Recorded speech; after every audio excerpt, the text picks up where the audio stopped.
अस्सलाम वालेकुम साथी, उम्मीद कयां ठीक है, खैरियत सां हूंदा। त असां सिंधुअ जी गूंजे फिल्म जे बारे में कुछ ॻाल्हि ॿोल कंदासीं। उन खां पहिरियां तव्हां ॾिसो ही ट्रेलर जेको KTN जे चैनल ते रिलीज़।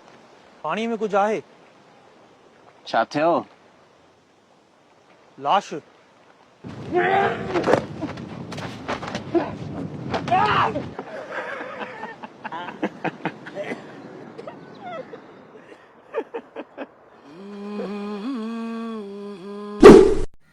सितंबर जी 19 तारीख़ ते कराची सिनेमान में फिल्म रिलीज़ थियण खां पोइ माण्हुनि जो मौक़िफ़।